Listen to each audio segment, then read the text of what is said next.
Guys, my name is Ashton Gleckman. Today we're going to be breaking down Rupert Gregson-Williams' score for Wonder Woman, which is a film that's directed by Patty Jenkins, and it stars Gal Gadot, Chris Pine, Connie Nielsen, and so many more great actors.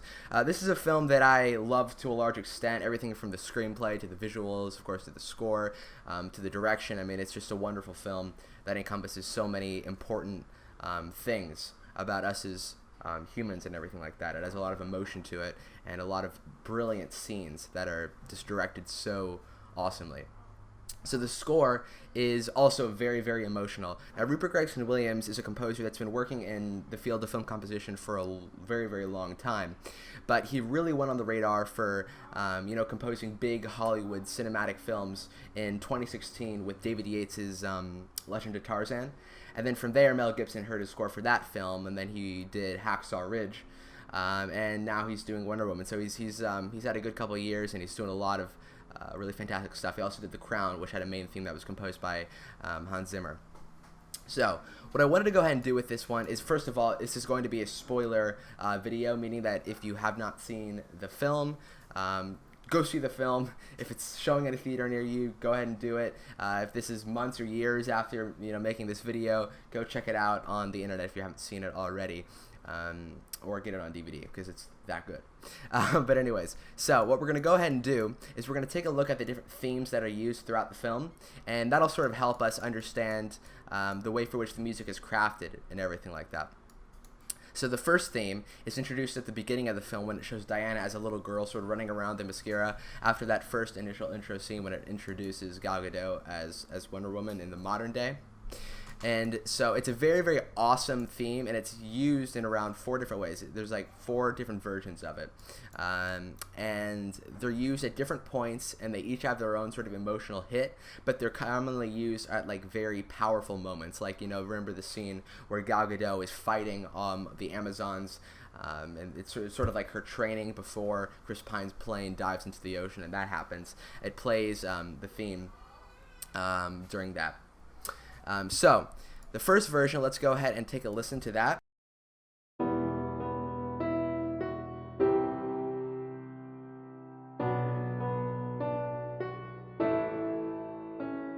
So that's the first version. It's pretty powerful. It has that great theme.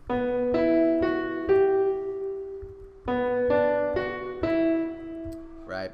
And one of the things that I love about Rupert and Harry alike, actually, is their awesome use of suspensions. They use a lot of sus chords. And it works really well. I mean, everything from like, sus 2 to, right. So a lot of sus chords in their music, which is really nice. So here's the next version.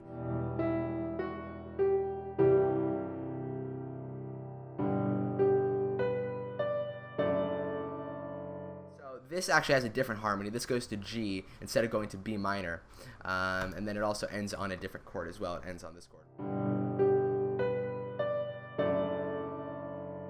So that's actually used. You remember when she accidentally uses her Wonder Woman power against her mentor, and she flies back, and it's all craziness. And then she goes and she sees Chris Pine's plane heading down towards the ocean. It plays this version of the theme then. So version 3 or variation 3 sounds like this.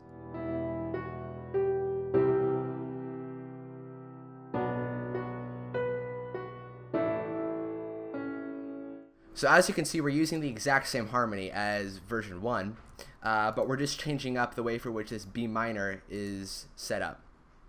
And we're also changing, looks like, this first part of it. So this one is. This one is. And then the B minor goes like this in the first one. And then in version 3 we go. So variation 4 is actually first introduced when her mentor dies on the beach and is killed by the German soldiers.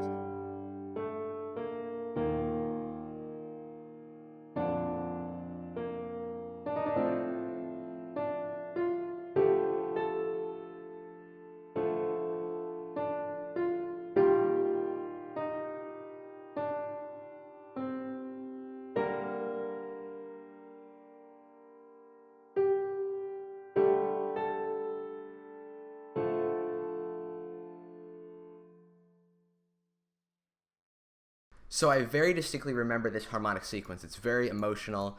It has this, you know.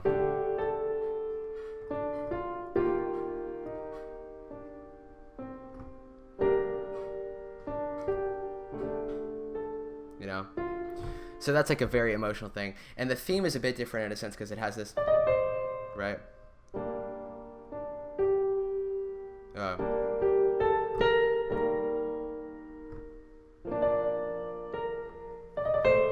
Right? So that's a nice little thing, and that actually plays on the duduk. If you didn't notice, go back and listen to the soundtrack. You can actually hear a duduk in the background, and that is used on the beach scene as well as at the end, towards the end when during the gas attack when it hits the little city and Wonder Woman goes back and she's very emotional about it. It uses that theme again there. So variation 4 is the sad version of this. So that's pretty much what's going on there. So now I want to touch on Diana and Steve's theme. So this is first introduced in the bedroom scene. This is after No Man's Land, and it's towards the middle of the film, or I guess maybe a little bit further than that. But this is sort of the emotional theme between the two, and it sort of describes their relationship. And it's also brought back towards the end of the film, after the war has been won, and she goes back and she sees his photo, and it sort of reminds the audience of their relationship. And it's a very important theme in the film. So let's go and play that.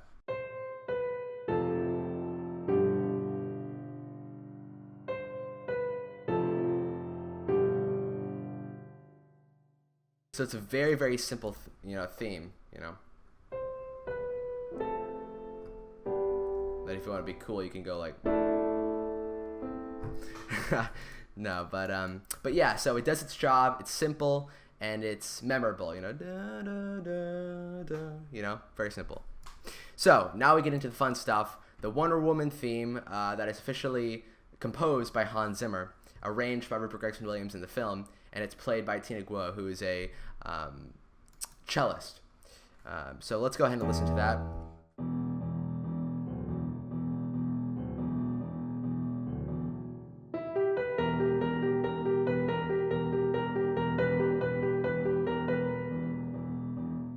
So really what makes this theme so intense is this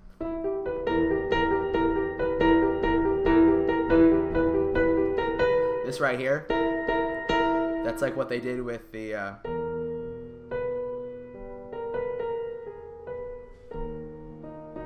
right. So augmented.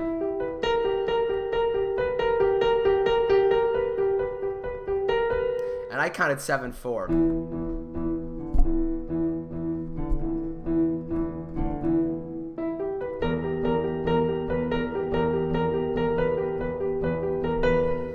And that's just sort of what I picked up from it. It might be different. It might be 7/8 perhaps, but I personally got 7/4.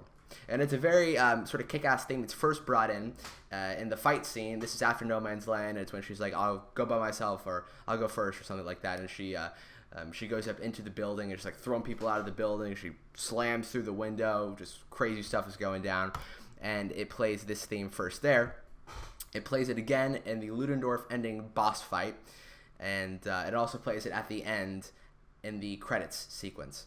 So it's sort of like the ending credits suite is when it's played for the last time.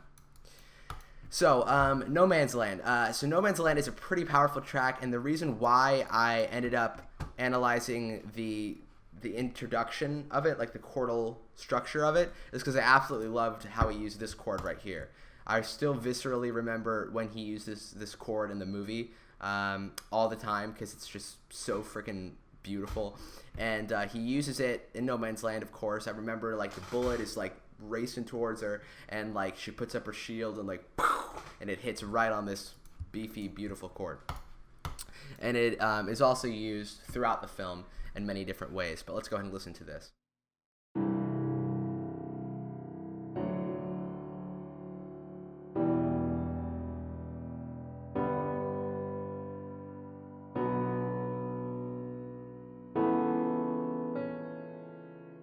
And then it, of course, goes into, like, the whole, like...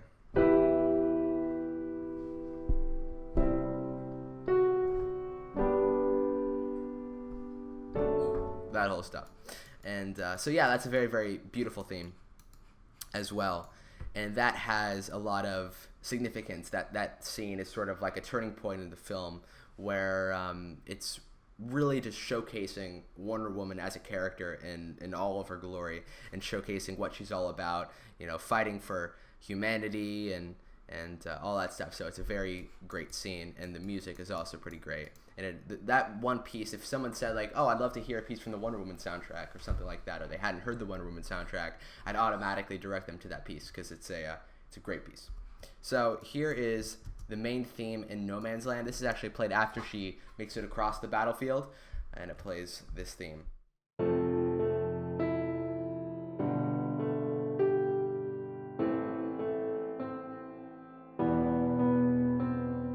So that's a pretty great theme, and it has a lot of power to it. So yeah, that's just a little breakdown of some of the themes that are used in Wonder Woman, which is a great score, again, composed by Rupert Gregson-Williams. This dude deserves a lot of credit for the score, and he would probably, I would imagine, worked tremendously hard to really kick ass on the score. So all the credit to this guy. Great work, and I thoroughly enjoyed the score, and I'm looking forward to what he does next.